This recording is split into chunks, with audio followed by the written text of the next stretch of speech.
Good afternoon, friends.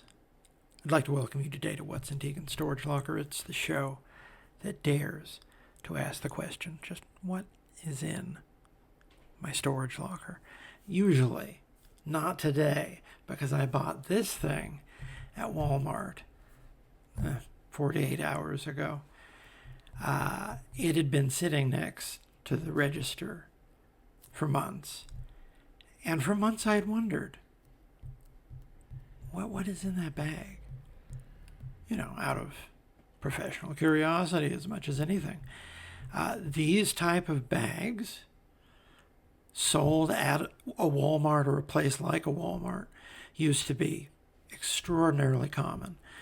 Back in the newsstand days, you could get older comics, I forget, like 4, 5, 6, 8 packs that were sold at a steep, a wholesale discount for just older comics. And they kept selling those for decades. Decades of kids grew up with those, even if they weren't new comics readers. Very popular format. But the conditions it had made for that price point package to be so popular, they just didn't exist. Comics were sold through the direct market. Direct market, famously, they don't print overages. And rather famously, Marvel stopped doing overprinting at all at the very beginning of the Joe Quesada, Bill Jamaas years, when, objectively speaking, the industry was in a bad place. If you go back and look at all those numbers, which I actually did not that long ago, incidentally, because I was looking up something related to it, and I saw the size of the comics industry around the turn of the century, just in terms of dollars and units. It was anemic. It was on death's door. And it's not really on death's door anymore in the same way. You can say the direct market's in trouble. The direct market is always in trouble. The direct market stores are always closing. That's sort of always been a reality. It's not a healthy market in this country because nothing in the entertainment industry is actually a healthy market in this country anymore. They're making a lot more entertainment than people can afford. And I think people actually do like spending their money on entertainment. But the problem is that comics, as a mainstream newsstand perspective, they price themselves out of that. They got too picky.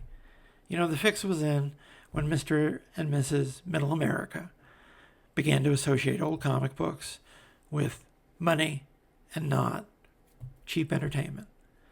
It used to be a printed comic book was just a unit of children's entertainment, indistinguishable from anything else on an order spreadsheet, which was what enabled wholesalers to take advantage of the fact that most comics printed up until the early 90s is really when the system started to diverge.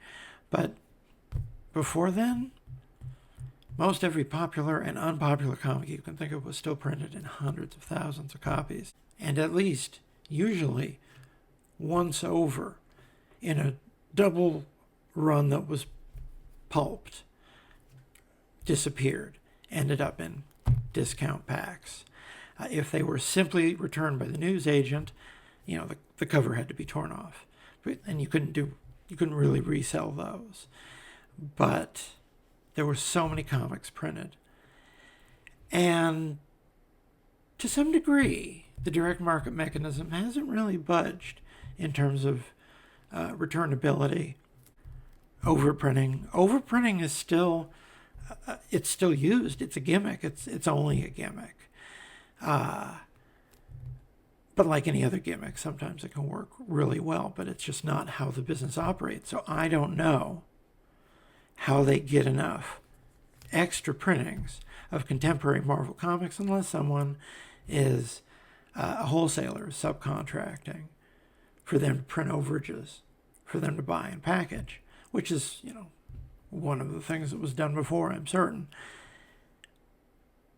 but it hasn't been done for a long time. And suddenly, now, admittedly, this has been sitting there for a while, so how successful it is, well, you be the judge. Anyway, that's probably a lot more fascinating to me than it is to you. I spent a lot of time thinking about the newsstand in this country. I really think it was a wonderful thing. It was a wonderful thing, and we don't really have it anymore, and it's no one's fault but our own. So, I got jealous, man. I got to tell you, I got jealous because one of the few things in this world I seriously envy is living near an Ollie's. I see people talking about Ollie's and buying things at Ollie's at, frankly, ludicrous deals. Unless it's a complete conspiracy to the rest of the country. Like that store seems, I'm sure it's got problems. I'm sure it's owned by the worst people in the world. I've never been there. I just watch videos where people say things like, oh, well, I just got back from Ollie's and I found some, really cheap, wholesale price bag of, new comic books. And it's like, opening a bag like that is as fun as the comics itself. I used to play Magic the Gathering.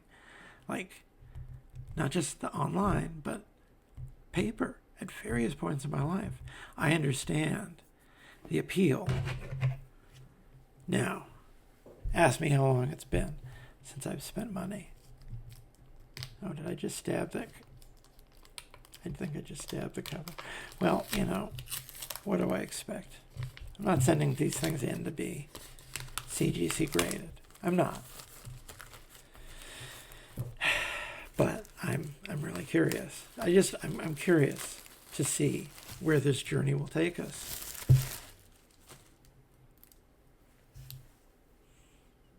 I got out my daintiest scissors to do that. The alternative was the kitchen shears, and I don't think I would show those on camera if you put a gun to my head. So, the comic on the top of the stack is a recent Marvel Star Wars book.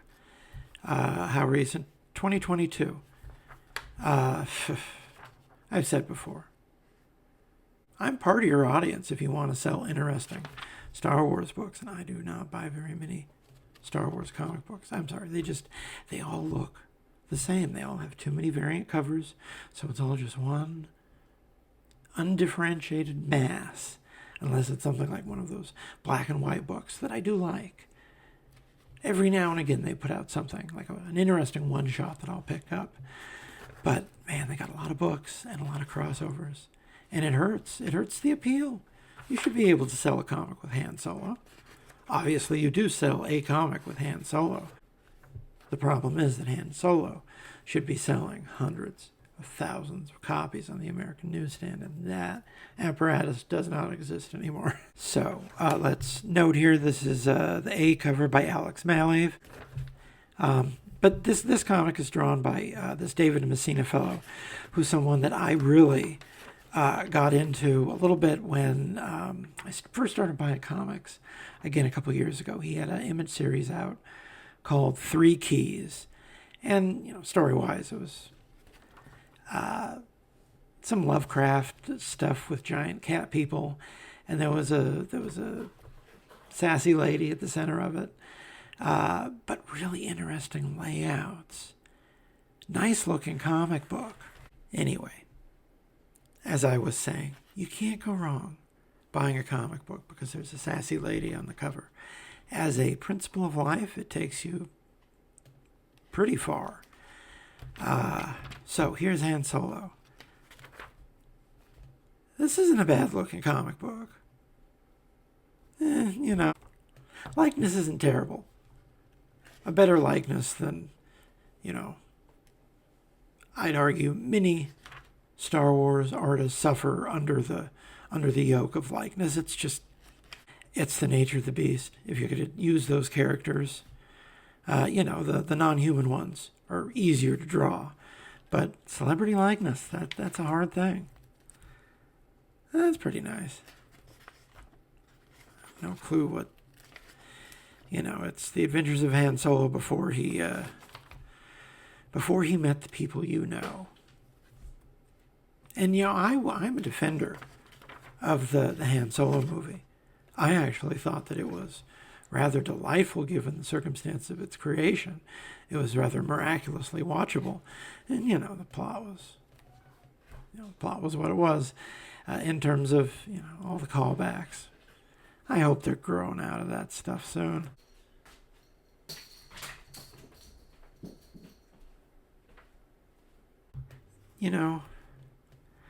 I used to think having a cat was relaxing. I really did. I never had a cat who wasn't a relaxing presence in my life.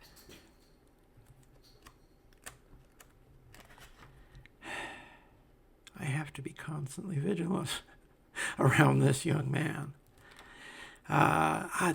This is after when I was already coming back to the comic book store. This is a really impressive series. It's got a nice lineup of creators across all 4 issues. This really bonkers Kevin Eastman Elektra story in the last issue. Excellent. This isn't terrible. I mean, I have seen better Jabbas. I don't know. That series of his, 3 Keys, it really had some panache. You flip through it. That's a guy who really knows how to put together a nice looking comic book page. And they're just... and it's not that this isn't a decent looking comic book page. But, so much of this Marvel Star Wars stuff just seems... art is not unimportant, but it just... you get the feeling that it's kind of like with some of the X-Men books. Really, really... like editor-driven, just in terms of, pure conception. That's how the line is steered. I have not read any of the most recent volume, and I know people said good things about this one, too. Is that one worth going back to? Make a priority to? I like him. One of these days. There's just too much stuff to read. So yeah, it's a Han Solo comic book. It isn't. You could probably do this character really well. Nothing against Mark Guggenheim or David Messina, who can do much better work. It just isn't doing anything to set my pulse aflame. And I want to like Han Solo. I want to defend the Han Solo movie. It has its problems. It probably shouldn't exist, but it's close to the best version of that story that we could have if it was going to exist. And that it's as watchable as it is, considering everything that was against it. I think the overall, plot is actually pretty decent. I also really like Rogue One, and I understand that's a divisive one now. That didn't seem divisive to me at all. That's an excellent movie. Still haven't seen Andor. Just swearing off Star Wars entirely. That's the one thing that I've actually thought, like, oh yeah, maybe I should go back for that. But oh, Phil Noto. Okay, this is cool. This is like this is the best piece in the book. Just this Phil Noto. I love his work. We've looked at his work before on this show. Oh, this. I don't know a lot of people who are really digging this run of Thor, but I gotta say, Thor is probably my favorite Marvel book now. I really like Immortal Thor. I think I'm in the top percentile of people enjoying that book, because I know it's been a little bit divisive. But it's everything I ever wanted from a Thor book, with no end in sight. So, that's my opinion. So, are you ready? Are you ready to see? Are you ready to see number 2? Oh! Is it a pack within a pack? It's a pack within a pack. Well, there you go. 2 packs within a pack. Okay. Well, maybe, can I do it without the scissors?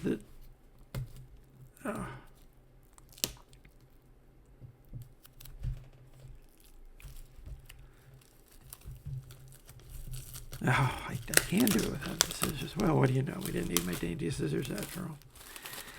Okay. So, I don't recognize this creative team on this character.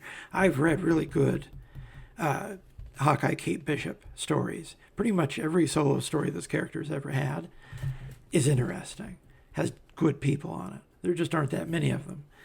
I don't understand. She could probably be a bigger presence than she is, but, you know, she was part of a generation of characters that seemed like they got a big push and then no push because they wanted to get some new bodies in there, which they always do. They always do. They never want anyone to get stale, but then at the same time, sometimes they just it feels like they take people off the shelf mercilessly. Like her on the show, I cannot remember the name of the actress who played her because I didn't see the show, but that seemed to be well received in a show that was generally, you know, maybe not that well received.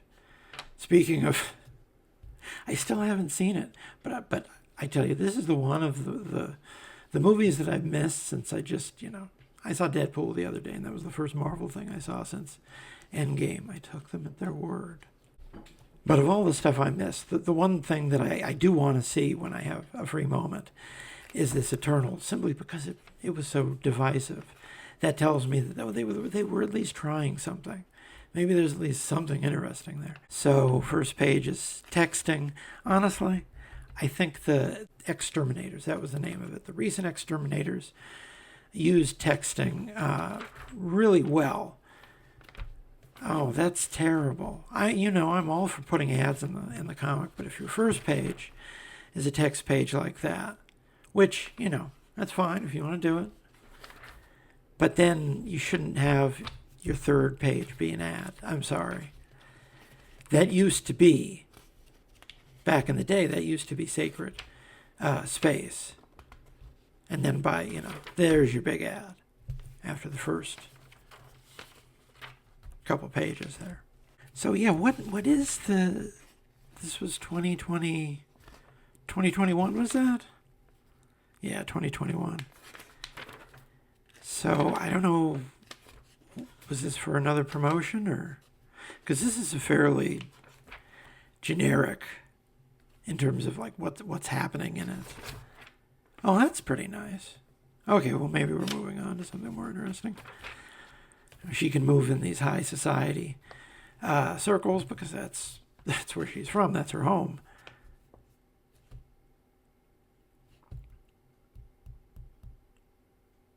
Man, I just can't say enough nice things about this rehab of the character. I really think it is a rehab. They're not looking like they're going to take her out of that costume anytime soon because people really like that costume. I really like that costume. I would get mad if they stopped using that costume because I would buy a comic because this character is wearing this costume. I never really bought many comics with Elektra before. I didn't care for that original costume. It was very rudimentary. That's the idea. That's completely 100% in character, but she looks very generic because of it, with the red leotard. She has a very distinctive look. The shoulders of the open shoulders and sometimes the open hip, those have stuck around as elements. I just, everyone likes this version of the character more than Clint Barton. And of course they do, because they write Clint Barton like he's the movie character now. They don't write him like they used to. They just don't. And you can say that with a number of characters. Thor, Thor pretty much, he's made it back to status quo ante here. But Iron Man, there's going to be a little bit of Robert Downey Jr. in the comic book character forever. And it didn't really seem like that was the Tony Stark I grew up with. Characters change because of the movies. This was good. I didn't read much of the Krakoa, but I dipped into this, and this was very readable, very readable. I'm always down to see what Leonard Kirk's up to. I bought a lot of Leonard Kirk comics. Another person in the, Adam Hughes, Dodson, evolution there. Yeah, so I don't know what volume this is. Oh, so next issue on sale, December of 2021. So yeah, it didn't grab me, this one, because I've really liked a number of other comics I've read with this character. So, she's a good character. I like her.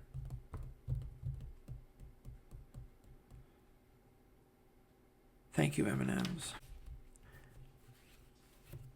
Variant edition.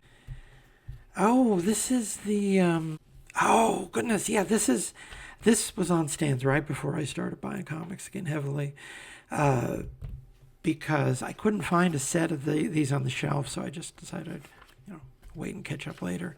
But it's got this artist I really like, Germán Garcia.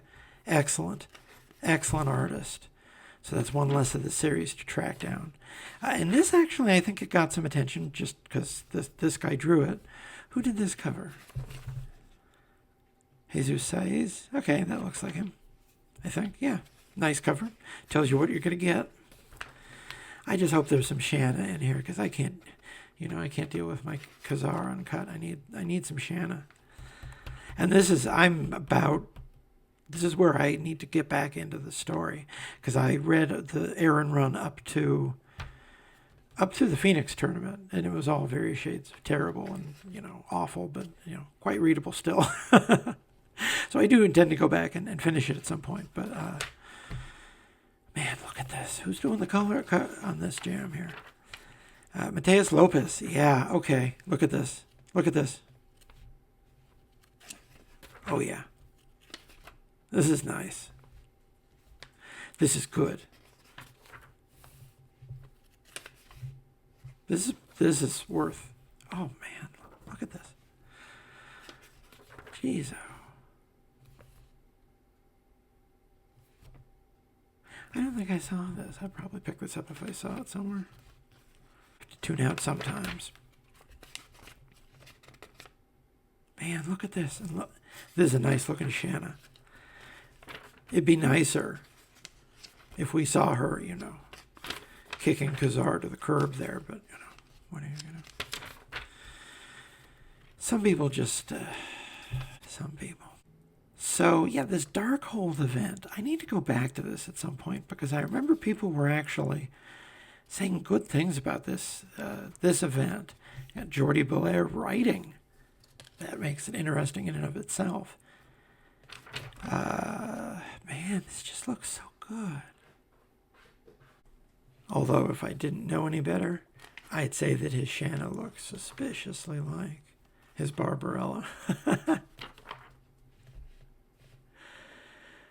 But man, look at this. There's nothing bad about this comic. This is an excellent comic. I don't know what they're talking about. If I have all 5 of them, maybe I'll do them for the show. That seems like it would be fun. But I don't know what they're going on about. Khazar stories tend to be kind of cosmic, strangely enough, because where he is the Savage Land. It's the side of much cosmic experience, and that gives him a foot in that door. Which is kind of weird because he shouldn't be fighting Thanos. He shouldn't. So many people would have been happy if he had never fought Thanos. I promise you. All right, and this run of Iron Man, I got the feeling it was decently received. Didn't last very long, a couple years. I didn't like the issue of that Hellcat series I picked up. It was just a wrong reading of the character. I don't want to see Patsy Walker having a bad day. Just straight up. I do not want to read a story where anyone ever gives Patsy Walker a hard time about anything because she is perfect. Nice looking comic. I need to find the rest of it. Thank you, Geico, for spending money on comic book ads. Oh, goodness. Okay. Straight up. These are comics that I would have paid probably new for because I will still buy nice looking Marvel comics. And this is Kelly Thompson and Rafael De La Torre on Black Widow. And I haven't read this run because this came out right before I came out of my, just dealing with life, getting distance from the comic book industry, and then I got back into the comic book industry. I realized I really like comics. I enjoy buying comic books and contributing to that strange ecosystem. Is that strange of me? Probably. But yeah, Kelly Thompson, honestly, she's aces in my book. Man, that G.I. Joe book I bought because of her. I think it started better than its ending. But I've said it before, I'll say it again. Her Birds of Prey, cannot recommend, if you have any affection at all for the monthly books still, cannot recommend that one more highly. Just an excellent book. Probably my favorite from DC right now, just like Thor is. Admittedly, I'm not reading that many. I'm really only reading a couple, but those are the ones that I still am holding on to. Oh, so they got some... So they got acclaimed author, New York Times best-selling illustrator. Two good names to do. Looks like a young Black Panther book. I don't know. I don't get a feel for where the market is in terms of how many Black Panther comics it can support. Because Black Panther has actually supported 2 comics or more recently. But, so was Deadpool.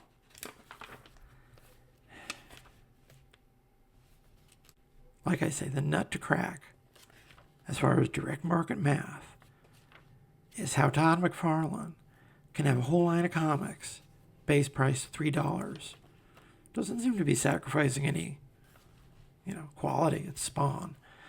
There's a whole line of Spawn books now. There wasn't a whole line of Spawn books 10 years ago, so he's doing something. Those books have fans. They have followings. He couldn't be floating it all out of his pocket. He just couldn't. And it doesn't seem like the toy industry is high margin enough for him to float a comic book company just with toy proceeds, because I know the overall market for toys isn't that great. So people are actually buying the comics. They have to actually be buying the comics. Yeah, more ads for that Darkhold event. Yeah, good people on it. Ryan North, Daniel Kibblesmith. Yeah, the Ryan North Fantastic Four. I'm still buying that, even if, it's my prerogative to dislike runs of Fantastic Four, because Fantastic Four is one that I'll always keep up on. The one I'll always keep up on, even if I'm keeping up on nothing else. Anyway, this is, I'm sure, an excellent comic book. Oh, sure looks like an excellent comic book. I don't like the Black Widow straight up. There's nothing in her character that really interests me. Espionage, spy stuff is my least favorite thing in just about everything. Comic books, movies, books, just not my favorite thing. I have to make myself like it. And I'll deal with her as a member of the Avengers, obviously. But on her own, there just weren't that many solo Black Widow stories. A run here, a graphic novel there. Marvel Fanfare did a George Perez Black Widow story. It's still one of the best Black Widow stories. There was the Devin Grace and J.G. Jones Black Widow from around the turn of the century, which we're going to do on the TikTok one of these days. It's an enormously important book that doesn't get talked about anywhere near enough. Straight up. Capital I important. Kind of, swept under the rug by history in a lot of ways. That version of the character became so dominant that people forget she was never like that before. She was in a gray costume. She was hanging out with Daredevil. Only for very short periods of her career did she actually act like a spy. She was usually just a spy in a superhero setting, actually giving her, contemporary, spy movie trappings, which is more or less where she's still at. I think she was hurt by the 80s because a lot of the spy stories in the books and the movies were dour in the 80s. It was the era of Glasnost and Perestroika. all the spy stories had romantic overtones and were really sad. And that just, that mood wasn't translating well to the character. And then, there's oh man. Yeah. I mean, I can appreciate the Black Widow. Don't get me wrong. If you give me a good Black Widow comic, sometimes the right creators can really, just break her wide open. And but she never had a full, long run. Certainly not in the classic Marvel sense. The closest she came was co-headlining with Daredevil for, many years. Okay, so we're making our way. Oh, and this, okay. This is one that I actually have. Although I don't have this cover of it. Who is this cover? Is this? It looks like Patch Zurcher. Oh, come on. You didn't make me. Oh, yeah, okay. Here we go. I can, see? I went to college.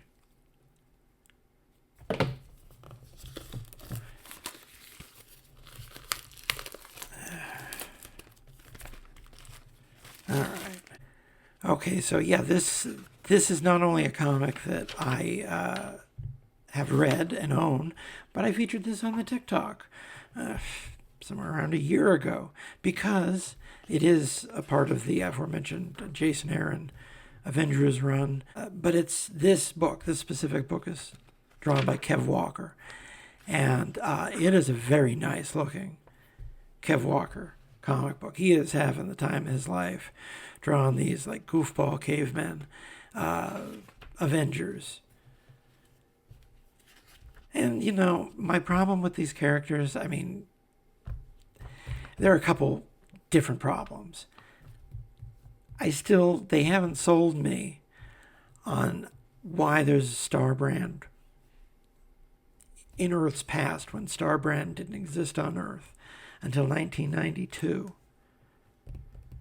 There's a story there. I don't think anyone at the company now is interested in telling it, but there's a story there. But you can't hate the Ghost Rider on a woolly mammoth. That's great. That is objectively fantastic. But it's just the 1 million number, and I know that's the number that goes on, the T-shirts or whatever. It's zingy, but Homo sapien didn't exist 1 million years ago. It just didn't.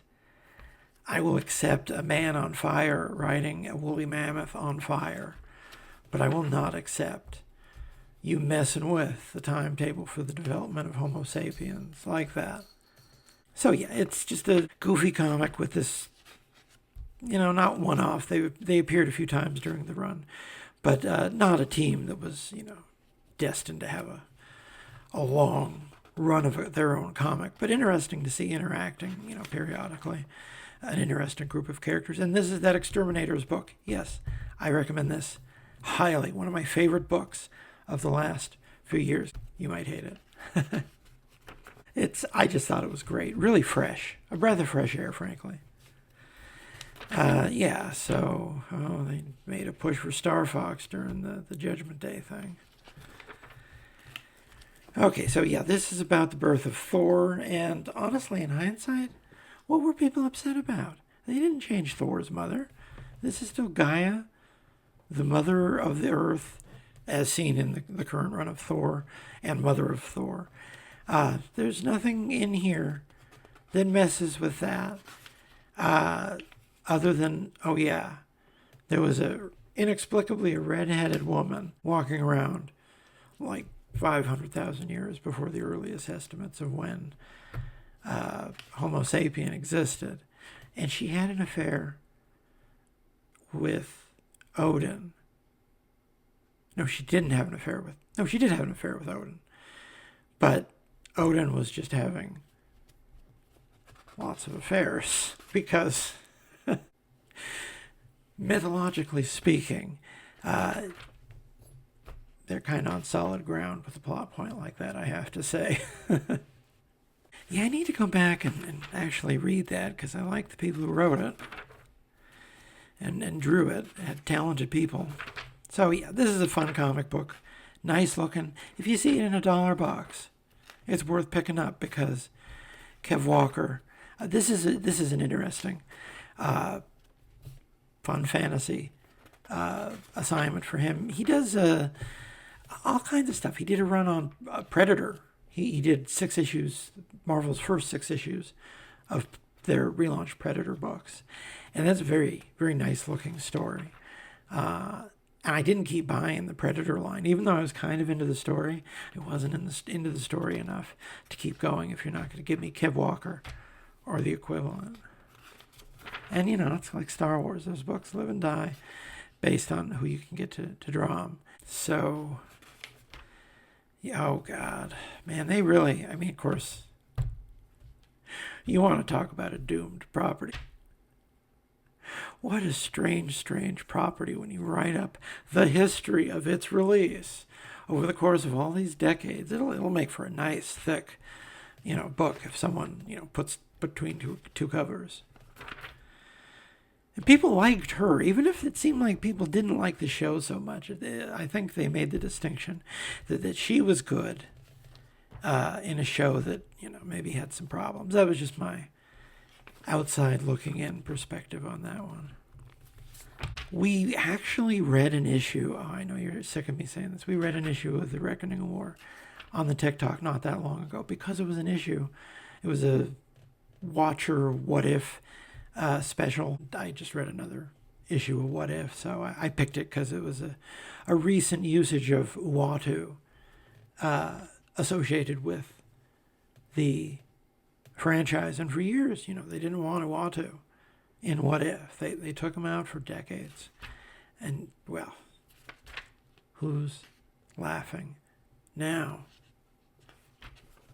So, yeah. It was because of the artist. Who's doing this? Farid Karami. Now, the one thing I'll say about what I've seen of Slott's Fantastic Four, which I haven't read in its entirety, I need to go back and, one of these days when I just have too much time and not enough common sense. It just happened to hit when I was out of town. I do know that Rachel Stott did some really nice work on it. I've definitely become a fan of what I've seen of her work, but I haven't seen it on Fantastic Four yet, most of it. So yeah, this is the crossover that was coming out of Fantastic Four at the same time that they were doing the big Avengers, X-Men, doing their best to promote the Eternals because that is the fate that is left to them by by an uncaring God. Although I will say, probably the best thing they could have done with the Eternals was to give it to someone like Karen Gillan. There probably aren't a lot of people who could make something of that idea the way he did. That's the thing with Eternals. If you're lucky, every decade or so you get someone interesting to come in and do something with them. They're not going to be. They're never ever going to be. Honestly, I don't know why. They made Neil Adams. I don't know why they made that. So, Jack of Hearts. I think I've already said I stopped buying She-Hulk. I stopped buying one of my very favorite characters because they kept putting Jack of Hearts in it. I'm sorry. Something about him annoys me. I'm sorry.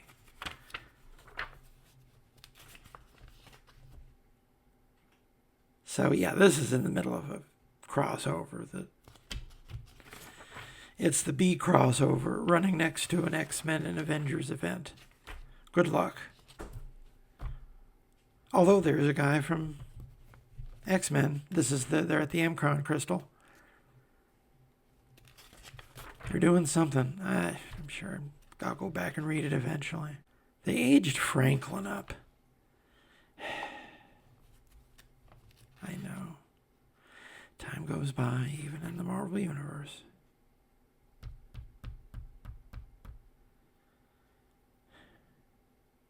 Did they say whether or not they were going to do another season of her show? The people who like that show really liked it. It just, I only want to pay for one streaming service at a time, and I haven't finished what I'm watching on one of them. All right, so we're near the end of the slot run in any event.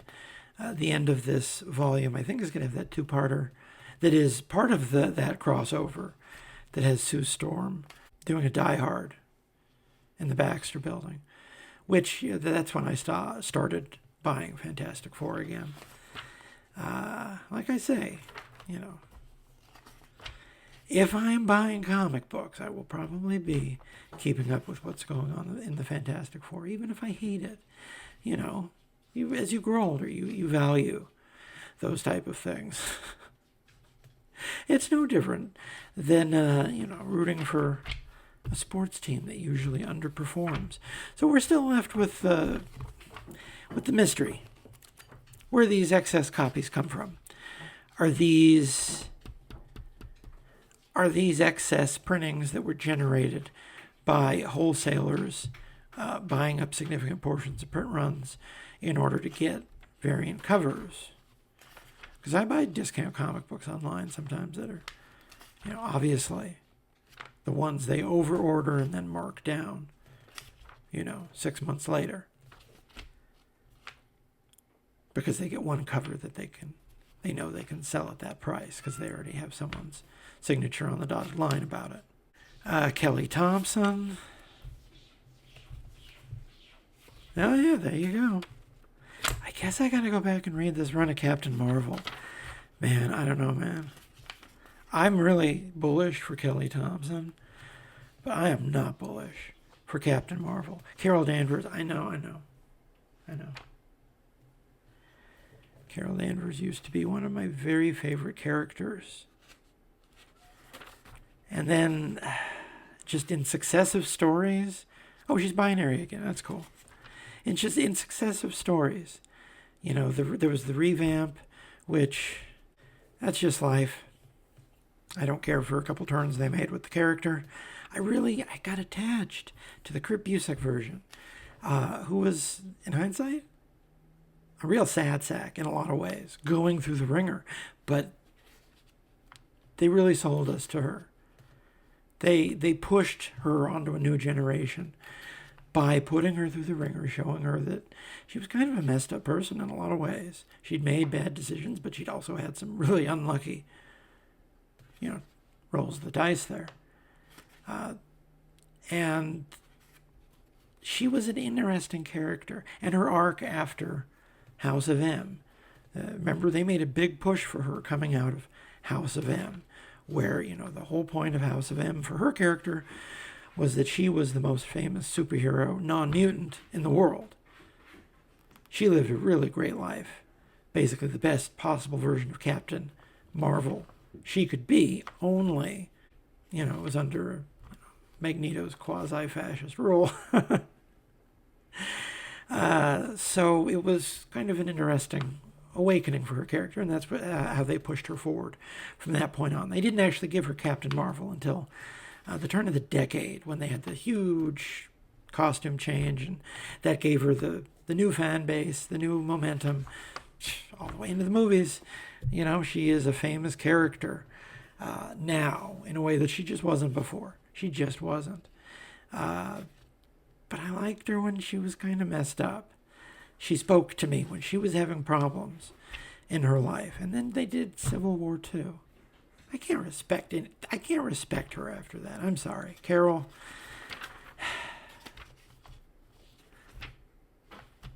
You already know she voted for Reagan. You know that. You love the character. An honest reading of her character in the 70s is someone who was all on board. Voted for Reagan twice, although I think she was in space for the second election. So it's not like it wasn't even necessarily that far out of character, but it was so unpleasant. I don't want to go back and catch up on her. I don't.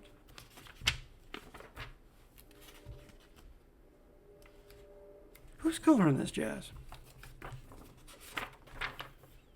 Jordy Belair. There you go. He's a real influential figure, I think, in the fullness of time. I mean, look at this. This is a book that is taking advantage of the fact that it knows it has a colorist who can sell these type of flat planes like that. The wrong colorist, and doesn't work anywhere near as well. But this works. Oh, this works so well. Okay, I didn't want to like this. This looks great. Anyway, yeah, I don't want this to look great. I don't want to have to put something else on my list, but wow, look at this. Were people sleeping on this or what? Oh, they did a magic storyline. I remember flipping through a bit of this on the stands.